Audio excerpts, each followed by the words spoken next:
Hello, everybody. Welcome to this week's podcast episode, which we're calling A Scottish Spring. Yes, so this was the name of a conference that was on in Edinburgh. It's 2 or 3 weeks back now, and it was organised by the Electoral Society Scotland. And they brought together a really good, quite broad-based set of speakers. I just really enjoyed it. Yeah, and the same problem we have with any of these events is it's a whole day event, which we then try and condense into an hour. So we've tried to go for the clips that we thought were either the best standalone description of what they were talking about or the things that we found most interesting. We weren't able to feature everybody because there were just too many good speakers. But what we will do is follow up with some of them, and some of them we would really like to have as guests in a future podcast episode. Star of the show, I think, from certainly out of these clips that we've got, was Mark Drakeford, and we've included half of his speech. It was long. And the half we've included is the half where he explains why the UK is broken and all the things that have contributed to that, which we were completely in agreement with. Yeah. There was a point, though, where he lost both of us in the argument. It was interesting, that, wasn't it? Because I was really engaged with what he was saying. I mean, it's a really good analysis of where the UK is now. And remember, he was the former First Minister of Wales, Welsh Labour Party. And what he says is just really well thought through. And then he gets to what might be, from his point of view, a solution. And at that point, it just lost me. I was sitting going, yeah, I'm sorry, Mr. Drakeford, but I am way past that now. However, that doesn't mean that it's not worth listening to. So the bit we have included, you will enjoy. Yes, and I mean, the other guests, Mark Diffley with the statistics, that was good. Enjoyed listening to Esther Roberton, and we're hoping to have her on the podcast probably in June sometime, I should think. And then Pauline Smith. Yes, DTAS, she was very good. But the one that got away was the last person to speak. And unfortunately, my camera ran out of juice, so I wasn't able to capture her. Very articulate as well. So we're definitely going to try and get her on. Anyway, here is our selection of the highlights of what was a really good day. I hope you enjoy it.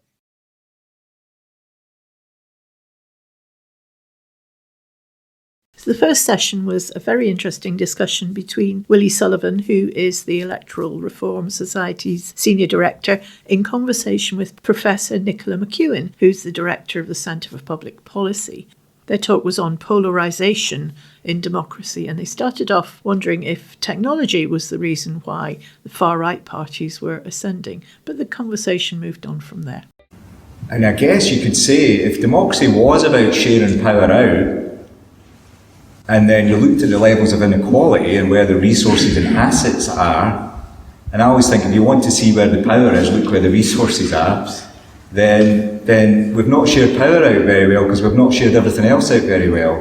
And if people are waking up to that, then we face some real challenges, because they are, they're going for I think the way that Trump is attractive is going if you feel really, really powerless, and then you see this guy who says he's operating on your behalf go and smash up the global trade system, then that makes you feel really good.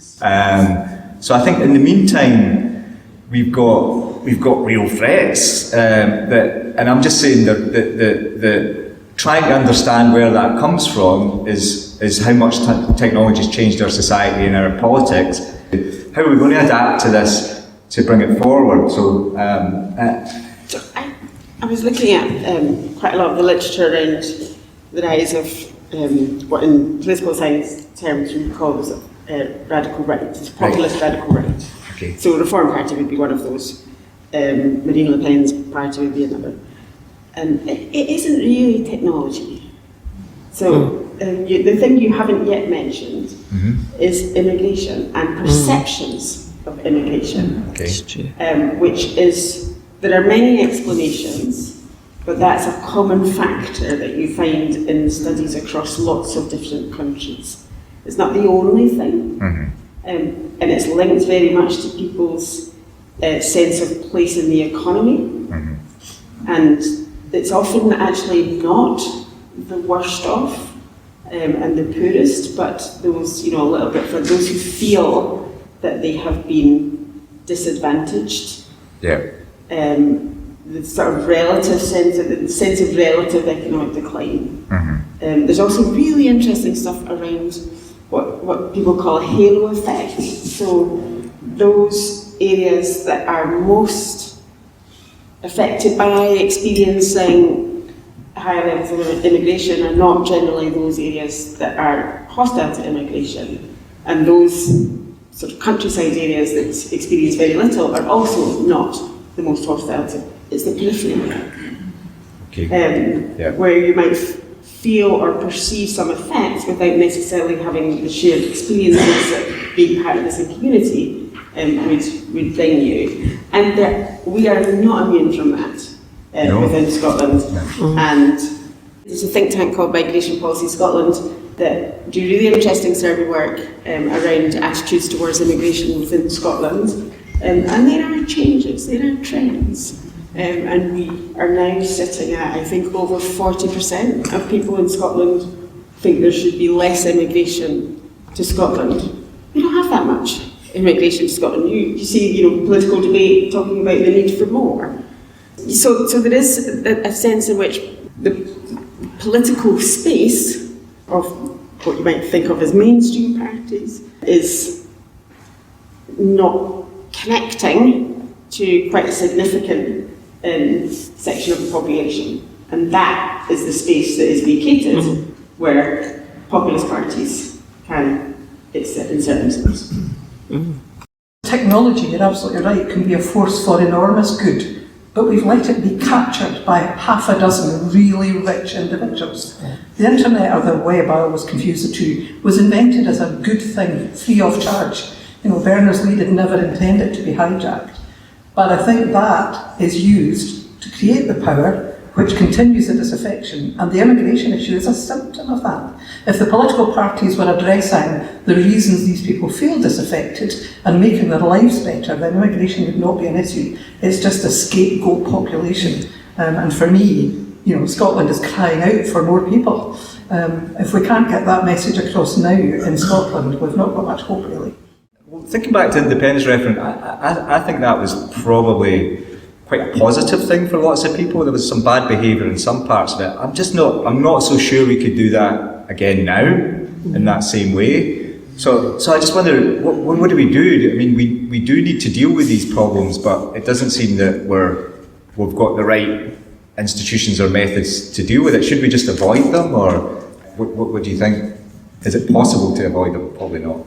So, going back to the independence referendum, I think the experiences of that were very different depending on which side of that binary debate you were on. So, you're on the Yes Scotland side, you had this festival of democracy as the label was used, and it was fun, and it was grassroots, and loads of things going on in the community, and it energised people. The experience for those in the Better Together campaign was not wholly positive, partly because it was a debate that they just didn't want to have or be forced to have, and the response to it. But so I think it's really important to, again, be mindful of the different perspectives, and actually that's probably where I would want to start with how you take these things forward, is empathy and listening. And going back to the question about what is the problem that we're trying to fix, well, there's almost certainly not one problem. There'll be multiple problems with multiple perspectives of what the nature of that problem is. And I think we need to start there before you get towards thinking about how to fix it. The framing of this event, and I've heard it said a few times, about we're at the end of that process now. We're at the end of that process where constitutional politics dominated everything that we did, and time to move on. So, and I find that quite odd. I find it, I sympathise to the extent that it was never good when the constitution dominates to the point of excluding and crowding out everything else. But we live in a country where more or less half of the people would support independence if given the choice tomorrow. So clearly the population has not moved on. And also, constitutions frame everything. Like they shape and make possible or make harder the ability to address particular challenges. Now, I wouldn't want to go back to independence, yes or no, like all or nothing, everything, and that be the only issue. But again, there are ways to have that discussion. So there's a challenge for our politicians here too, because we're going to have an election next year. There'll almost certainly be a parliament of minorities again, possibly even more fragmented than in the current parliament, almost certainly. Mm-hmm. And you tend to get parties saying, well, I'm not going to work with you if you say this thing that I don't agree with, and it's usually about the constitution, right? You're like, well, for goodness sake, this was supposed to be a parliament that was not all or nothing, them and us, across a chamber facing each other. It was supposed to be one that reflected and built processes around that diversity of views, and it hasn't really been that for the most part. So I think there's a challenge for the mindset of politicians after the election, not before it, I'm not that naive, but after the election to sort of recognise that plurality. I really want for us to talk about the First Minister's Summit and whether that was a good or bad thing, and what is the approach. I reform the problem, I reform a symptom of the problem, but the First Minister's Summit, I was invited to it and went along and spoke at it, and my view was that it was, while a hugely flawed thing and a very difficult thing, having all the faith leaders and most of the party political leaders and bits of civil society, not enough of them, but bits of them there to kind of name and try and understand the problem was a good start.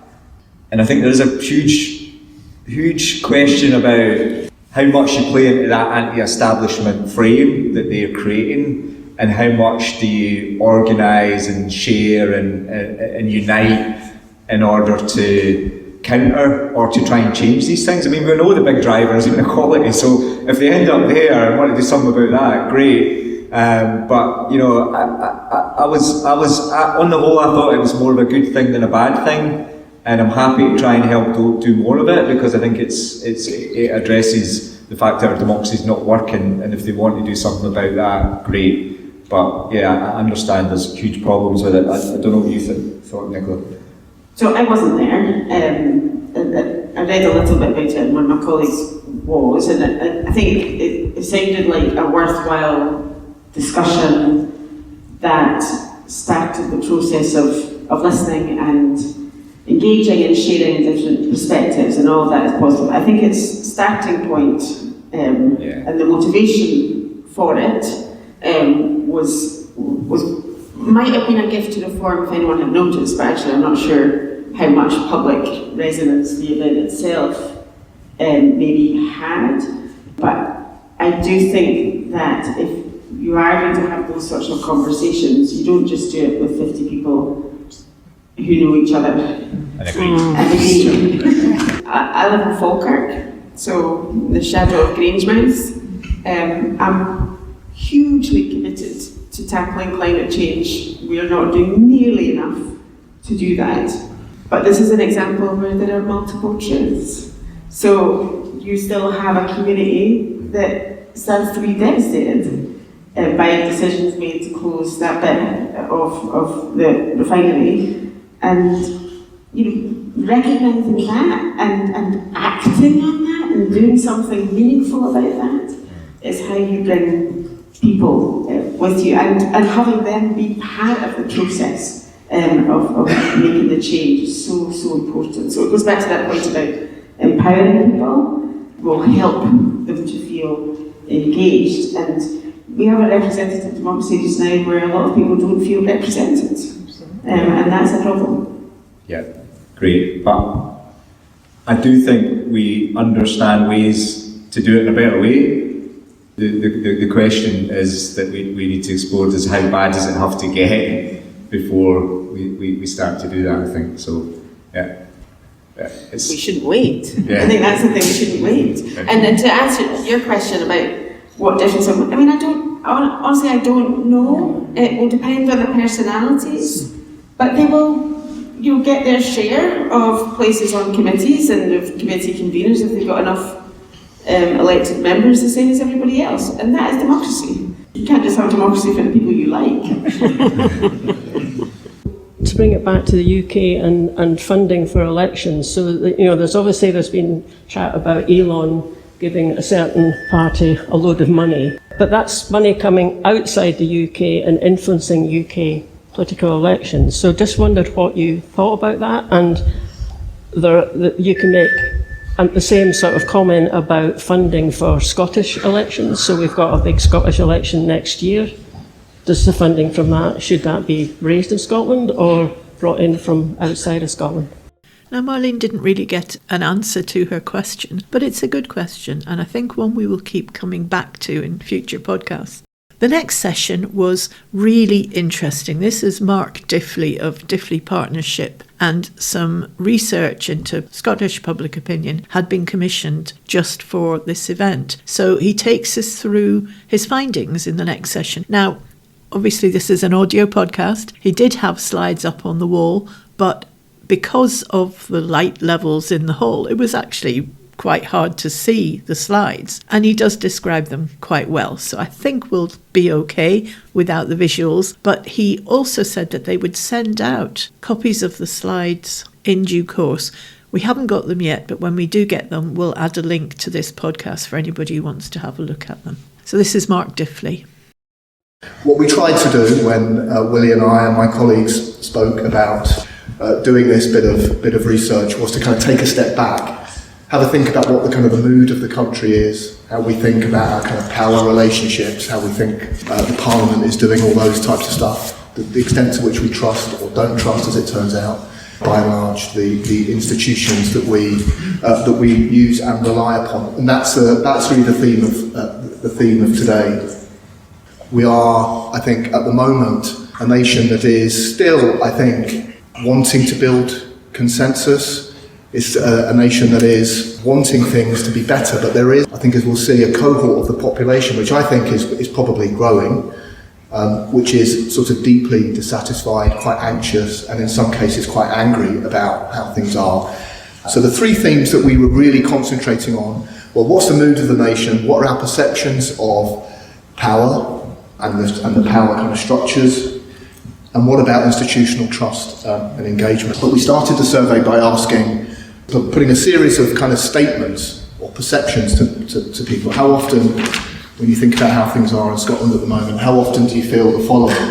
And you can see here there are a series of what we might call kind of negative statements. So angry, do you feel angry, do you feel anxious, etc., etc. And a series of more kind of positive statements, hopeful, confident and excited. If we look at the set of statements on the left first, which are the kind of more negative statements, you can see that actually the balance between people who do feel these things quite often, always or often, and those who very rarely feel, it's about equal, right? There's not really that much between them. So, you're as likely to feel anxious if you're a citizen at the moment as quite often as you are never to feel anxious at all.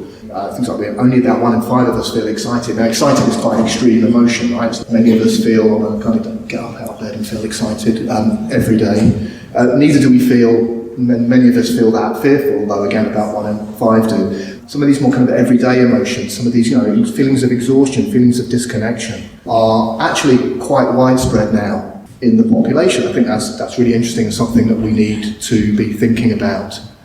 Okay, who are the cohorts of the population that do feel these emotions more than others? And we've looked at the kind of gender gap, and we've looked at the age differentials as well. A few things kind of jump out here.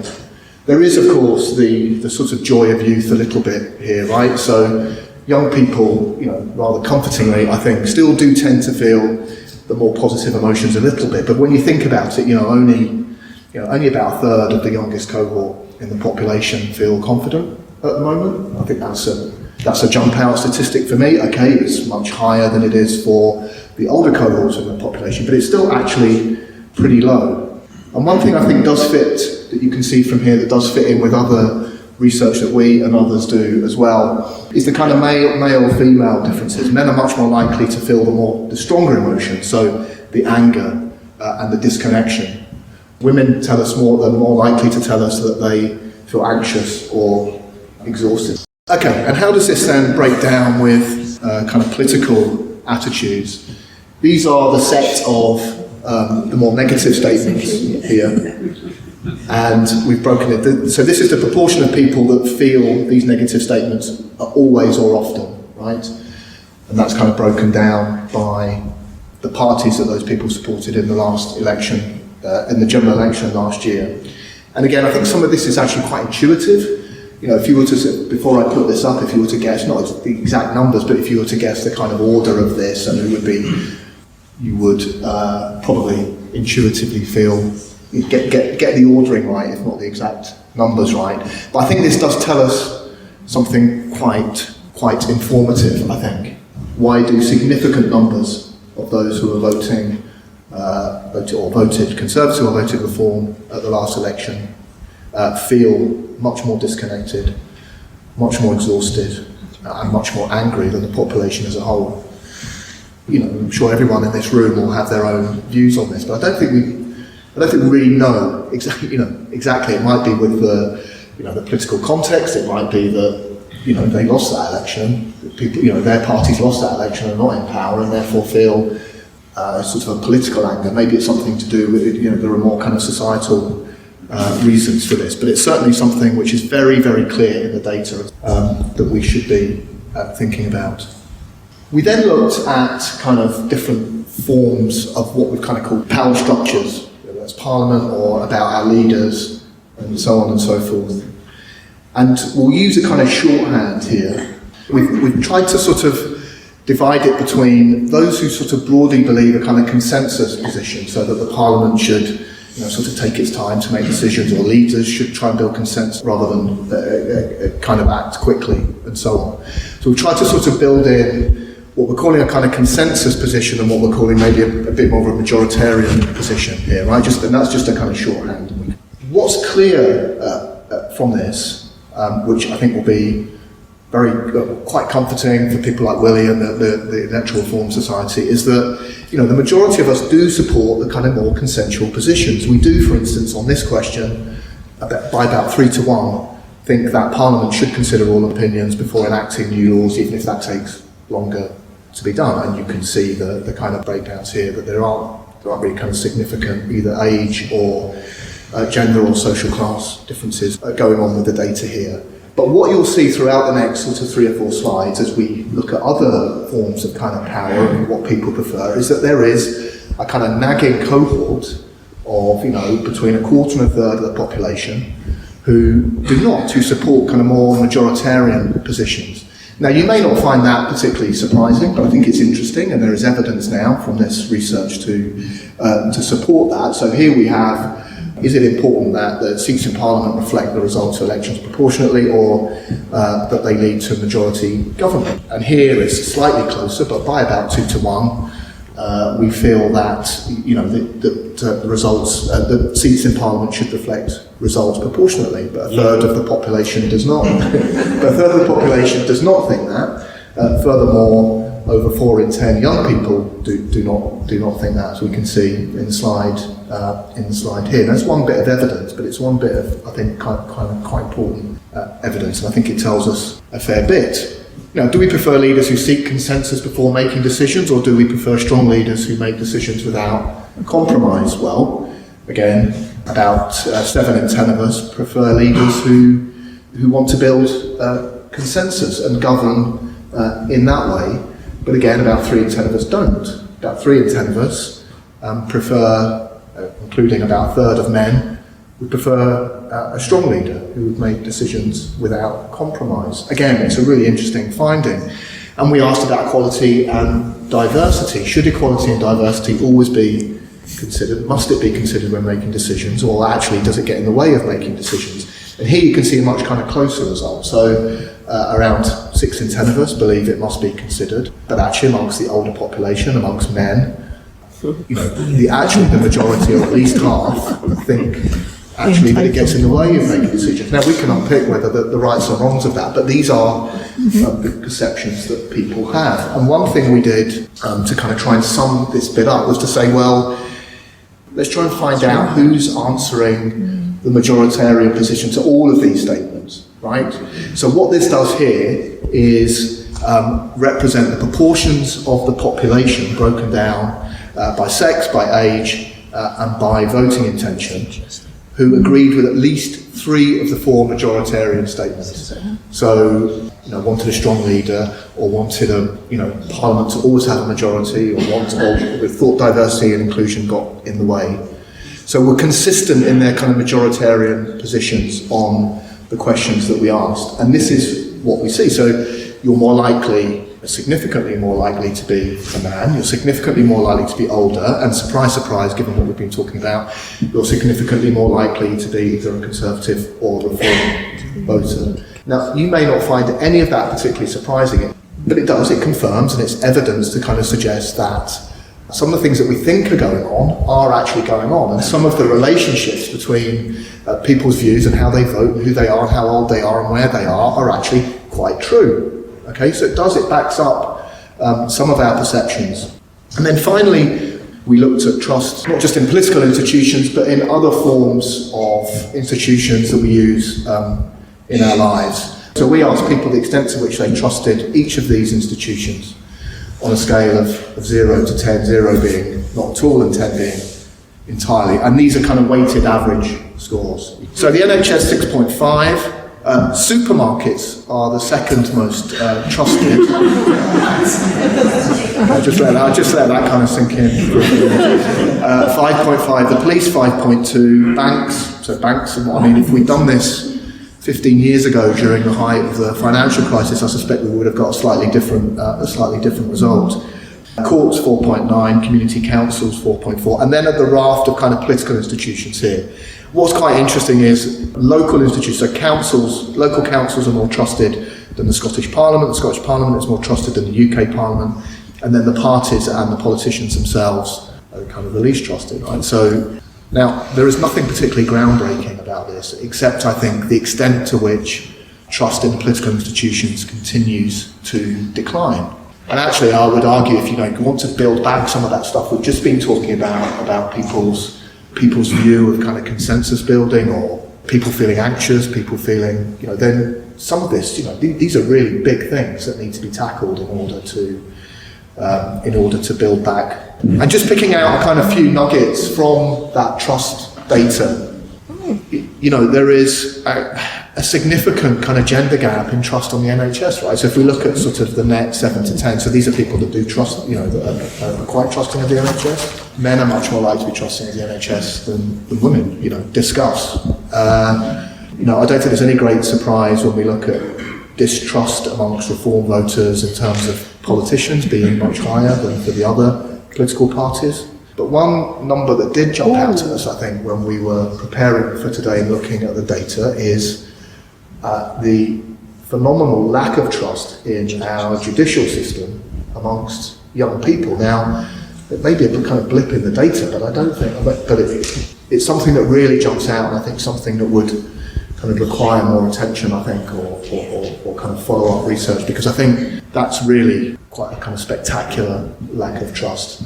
And then I'll just finish by putting up some stuff that we've done on engagement. So we asked people about whether they take part in voting, in watching news, in signing online petitions. If we want engagement to, these things are all linked, right? So if the reason why levels of engagement are quite low is clearly because there is a kind of lack of trust in a lot of the institutions that we rely on. Big sort of takeaways from this, I think, are that we do, I think, appear to be a nation that's kind of feeling slightly unsure and uncertain at the moment.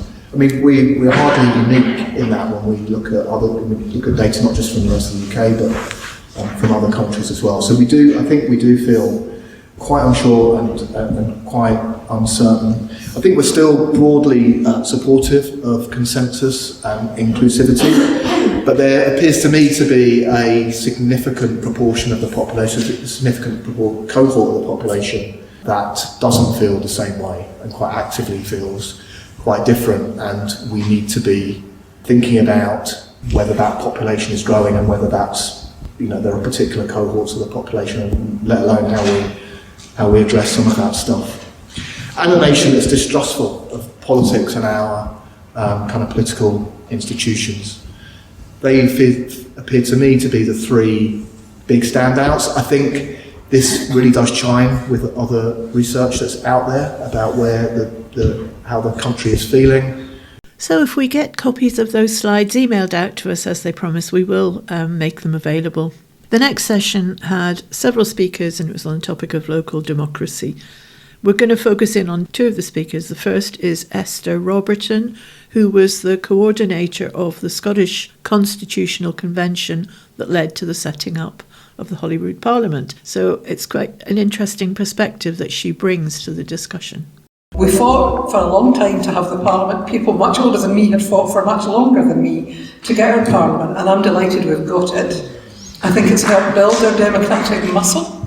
And I think it was probably George Robertson that used to say, certainly somebody used to, we'll make mistakes, but they'll be our mistakes. I think it has done some really good things, and one of the interesting points came up in the 25th events when Ken McIntosh and I were on a panel, and Ken reminded me of something I'd completely forgotten, which was that one of the early acts of the Scottish Parliament was to abolish poindings and warrant sales. And I wonder how many people in this room, like me, if they knew about them, had forgotten that they used to exist. And we would never have got legislative time at Westminster to abolish that absolutely barbaric thing. And we have to give credit to Tommy Sheridan and the SSP of the Rainbow Parliament for doing that. But we've also had minimum unit pricing, we've abolished a smoking ban, we've had social security, as has been mentioned, and it gets huge credit that it was achieved in a cross-party way and is a much more humane system than the broader DWP system that many people are having to deal with. Lots of progress, again, referencing Danny Dorling's books about early years and child payments and the like to help at least ameliorate some of the worst effects of child poverty. And of course PR for local government, which for me was a biggie. And I always say people forget that for Labour to agree to a PR system for the Scottish Parliament was a huge concession, because without PR they might well have continued to be the largest party for some time and in a majority. But again, Jack McConnell, who was an absolute believer in PR, fought long and hard to get PR for local government. So I think really significant moves over 25 years, which could never have happened. I think there was a statistic about in the previous 25 years there had been 3 Scottish bills at Westminster, because of course we had all our own laws that needed changed, but they weren't high enough up the list. So in that sense, I'm delighted we've got it. I'm sad that it has become quite as polarised, but I think we'll get beyond that. But to pick up the disappointments, because there have been some, and some of them have been very well covered this afternoon already, we all loved the fact that we got our nice new building, whether you thought it was the right building or not, with a horseshoe chamber, which we were convinced would help build on the consensus that led to the Parliament and give us the kind of new consensus politics that we thought we were going to get.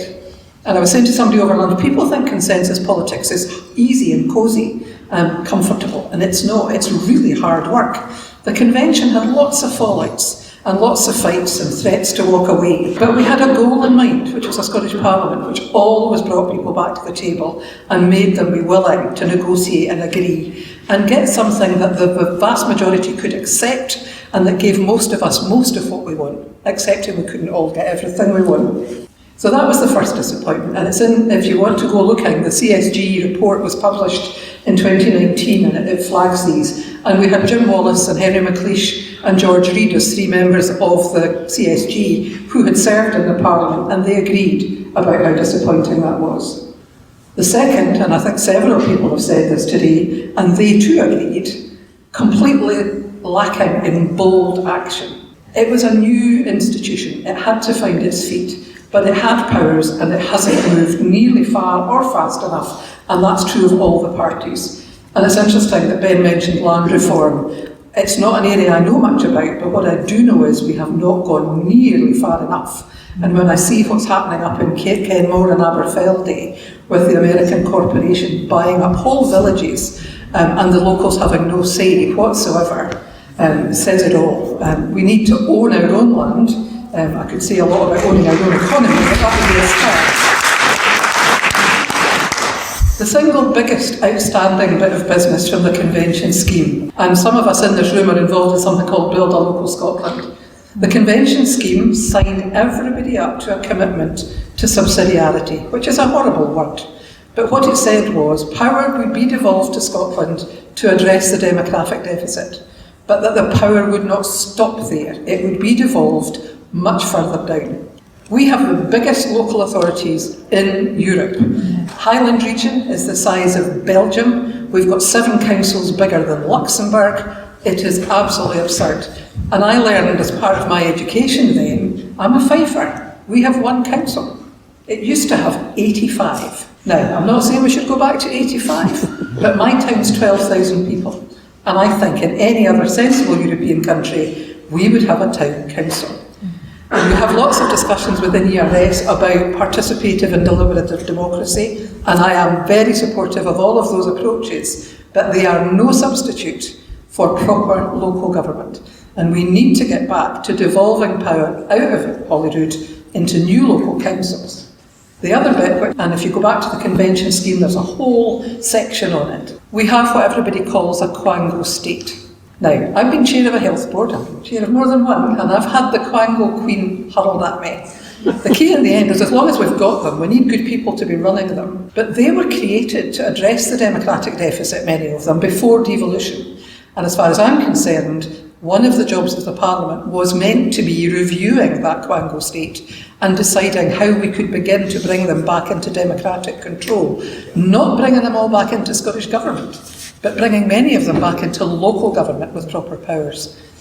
To be fair to the Parliament did pass a bill, which was one of the convention commitments, about the European Convention on Local Self-Government. Unfortunately, Westminster blocked it, so that's still not in law.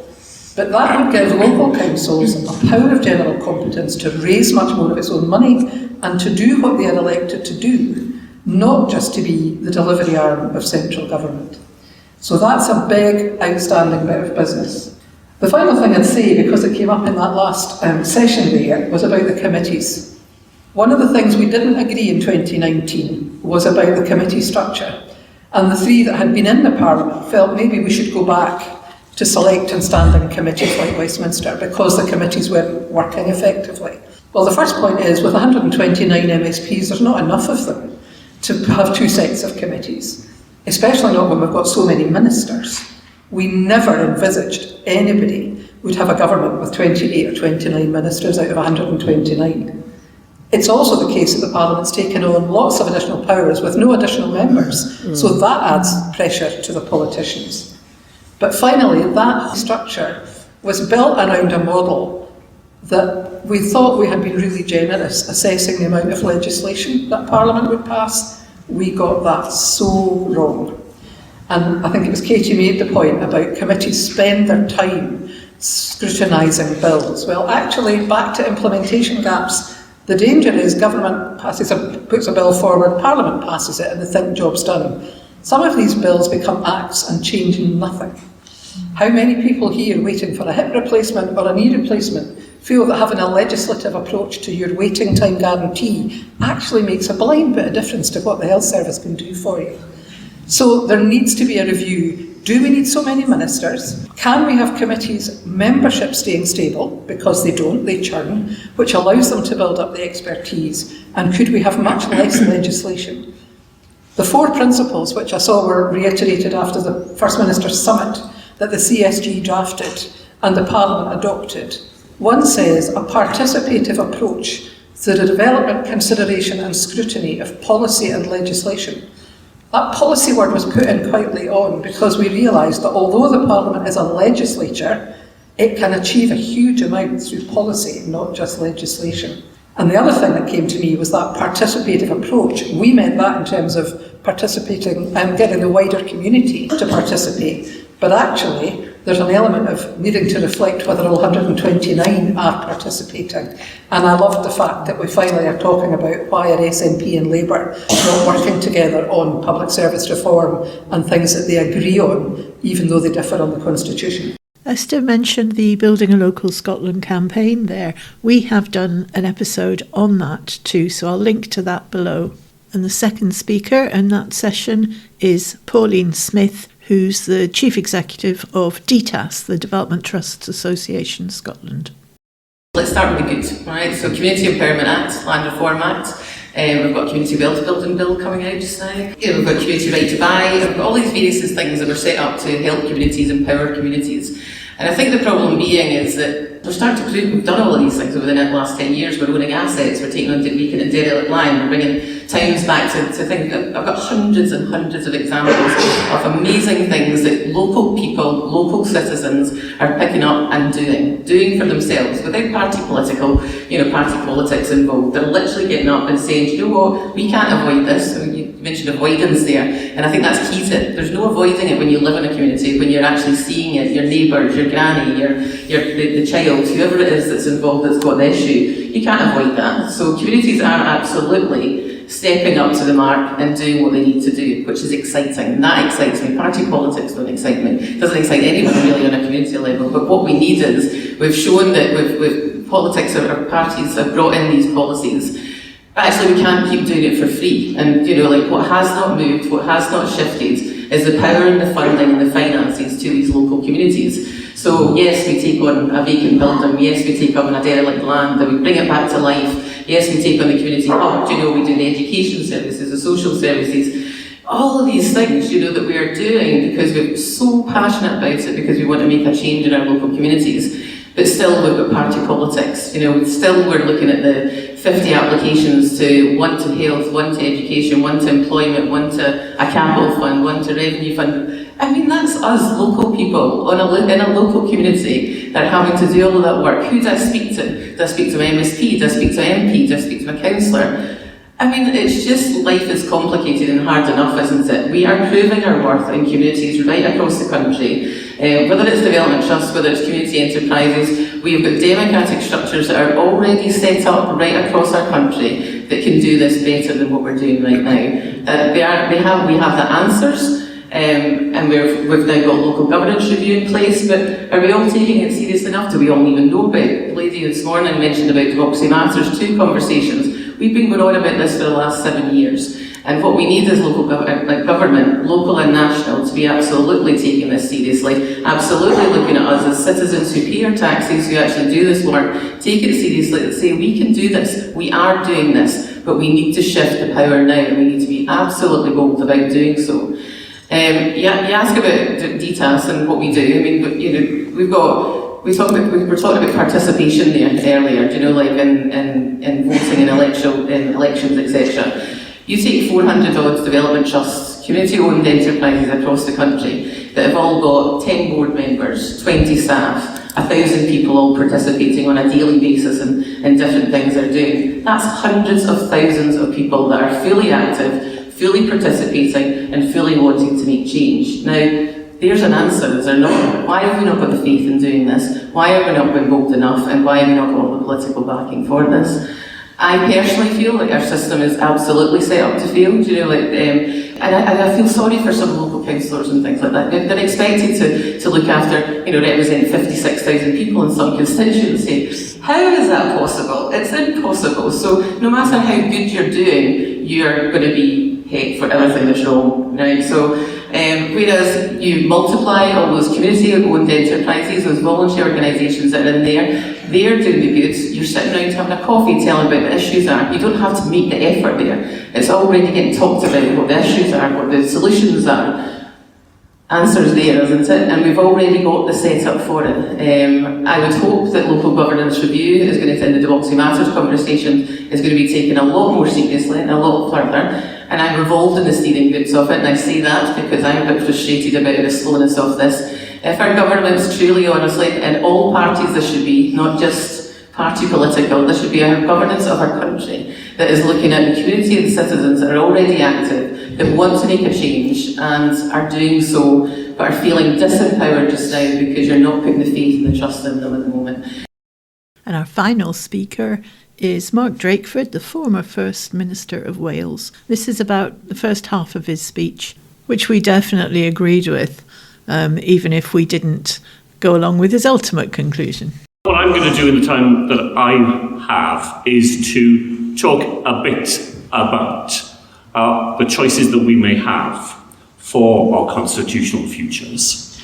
And actually today's conversation is very important in that, because there are voices that argue, as others have said, that this is a conversation that's not worth having at all, that the game's over, that particularly on the conventional right of United Kingdom politics and their friends in the commentariat, there is a hubristic belief that the debate about constitutional futures is over because it's a fight that they've already won. The forces of nationalism have been beaten back, that the teeth have been drawn from the devolution settlement, that muscular unionism is triumphant, and therefore we can all go home and stop worrying.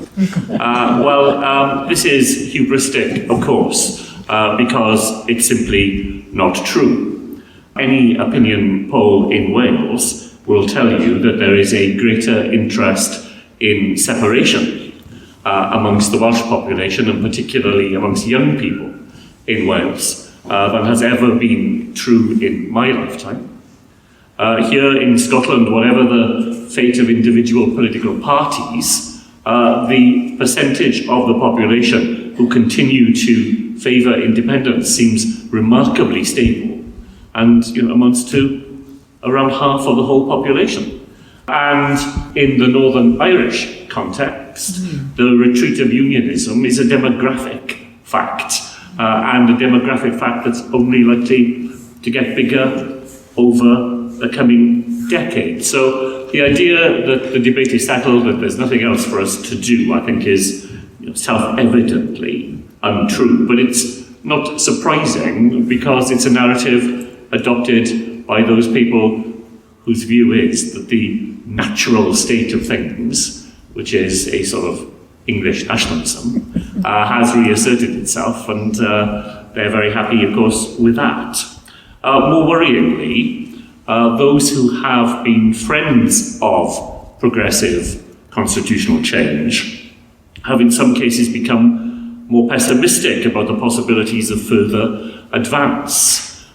Two of my own friends and colleagues, Richard Wynne-Jones and Kevin Morgan, both distinguished academics, colleagues of Nicola from the first session, wrote only a couple of years ago, right towards the end of the 14 years of Conservative government.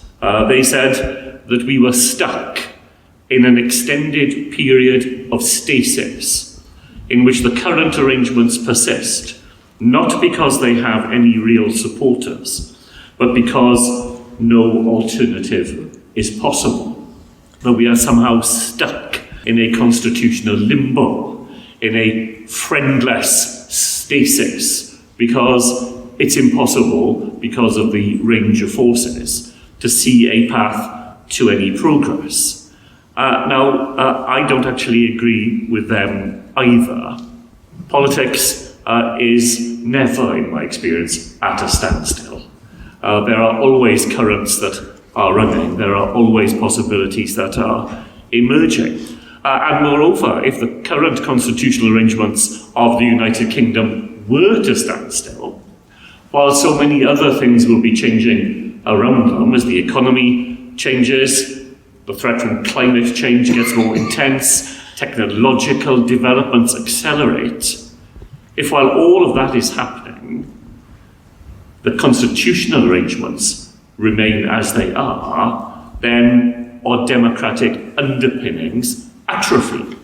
They don't stand still, in fact. They end up going backwards, and that's a real danger that we have to be alert to. So if the debate is not over, then we cannot allow it to lapse into that sort of limbo, then what about an alternative? And I say that very deliberately, it's an alternative. It is not the alternative. There are so many possible alternatives. Because my starting point is one that I've heard many times in questions and in responses today. The choice about the future is not a binary one. There are many, many possible ways in which the future can unfold.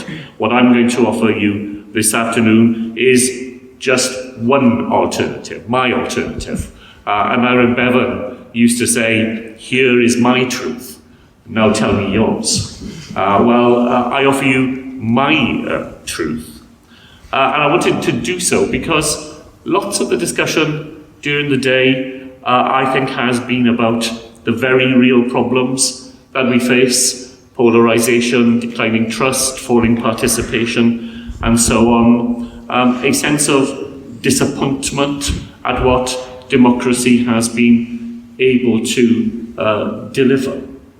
But to quote another famous Welshman, Raymond Williams, to be truly radical is to make hope possible rather than despair convincing.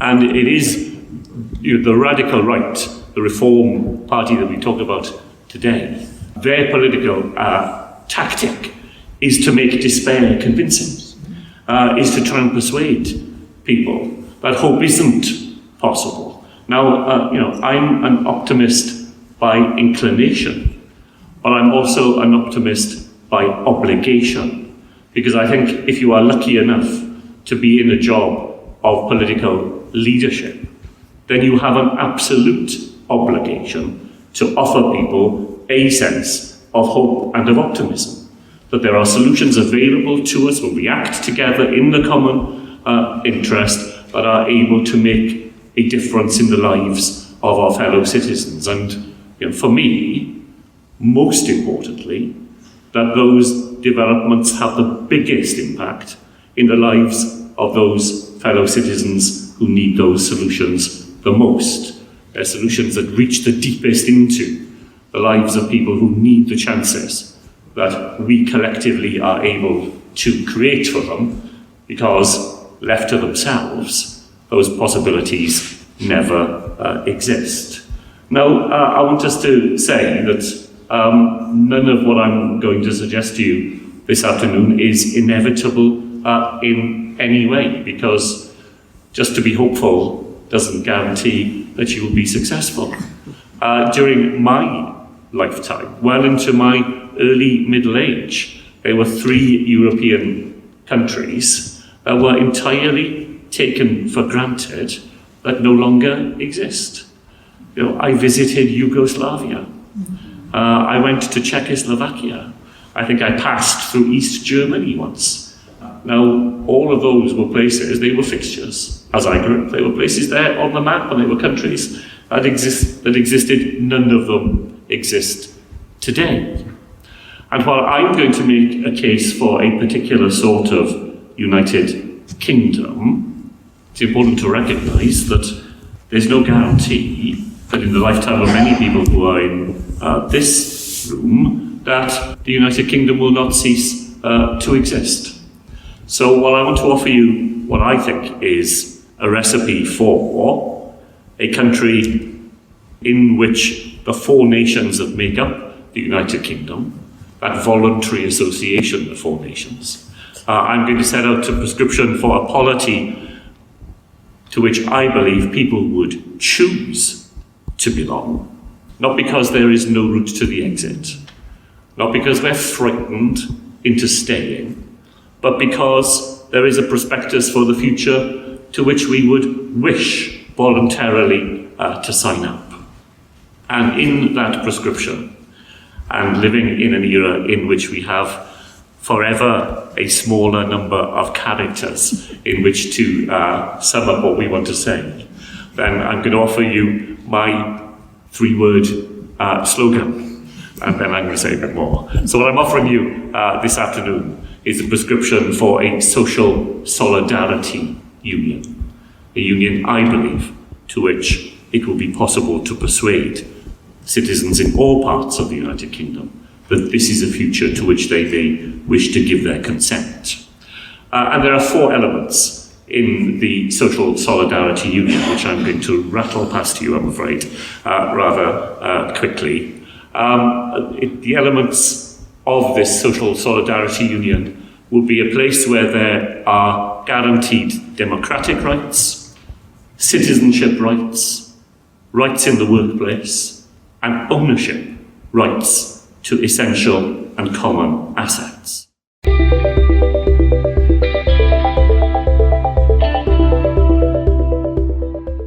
As we said at the beginning, we included a selection of the speeches, not all of them. 2 that we didn't include, there were 2 MSPs there, Ben Macpherson and Katie Clark. So an SNP MSP and a Labour one. Yeah. Some of the questions that came up to them were quite a lot of people saying, why on earth aren't you 2 parties working together? There's such a lot of overlap in kind of where you'd want to go policy-wise. Why aren't you working together? You kind of sit and go, no. Yes, that was what I took from theirs as really interesting. And it came up as a theme a few times through the course of the day, where there's areas that they could work together. And to an extent, they do in things like committees at Holyrood. But we know that there are certain areas where Labour just will not be seen to be cooperating with the SNP, and probably vice versa, which is a shame, because there's things we could be making progress on that would be to the benefit of both of them, I think, if it's to do with democracy. It would. I mean, certainly Labour seem to be very much seem to be backing, cooperating with the SNP. I mean, there's probably a bit of that in reverse, actually, as well, although I think maybe not so much. That's for another day, maybe. And of course, there were lots of questions from the audience, which, because of the way the church was laid out, the hall, we didn't actually record their questions, apart from one audience member who made a very good contribution, and that was... Oh, I think that might have been me. I think it was. I mean, I didn't get an answer to it. No, you didn't. Although they did listen. I didn't get an answer to it. And someone else asked a question, another member of the audience asked a question that was pretty much in parallel to it as well. And they didn't get much of an answer. But it is pretty topical, isn't it? About, outside, money from outside a country coming in and affecting and influencing elections. As I said in the question, you immediately think of Elon Musk maybe, supporting Reform UK. But then, because we didn't get an answer on the day, it would be a good one for us to pursue. And let's see if we can find somebody who can answer that for us. Yeah, because I suspect that, there'll be people thinking about it from the point of view of money coming in from outside the UK. But if you take that to the next rational step, that logical step, then Holyrood next year it's a Scottish-only election, and yet there will be masses of money coming in from outside Scotland, from the Labour Party coffers and the Conservatives and from Unionist Party coming in. And fair enough for them to raise money in Scotland, of course, but to bring it in from the rest of the UK. Yeah.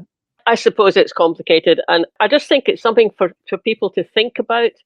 But I mean, frankly, I don't think anything will get done about it. No, but it takes you back to the kind of dark money scandal of previous years. I don't know enough about how it works, but it just feels wrong that you can buy an election, essentially. There are statistics, and I've seen them, about how much money was transferred from down south into Scotland just during the general election. Really? You could argue that's kind of fair enough because it's a UK election, but it's a lot of money because Labour in Scotland doesn't have that resources. Holyrood isn't Holyrood's a UK. Different. Yeah, something for us to follow up on in our spare time.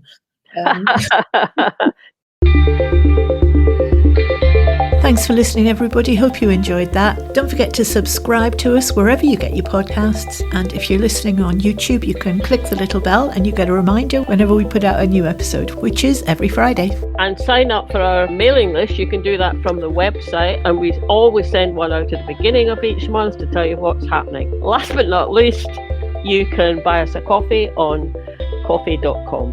And we'll catch you later. Bye now.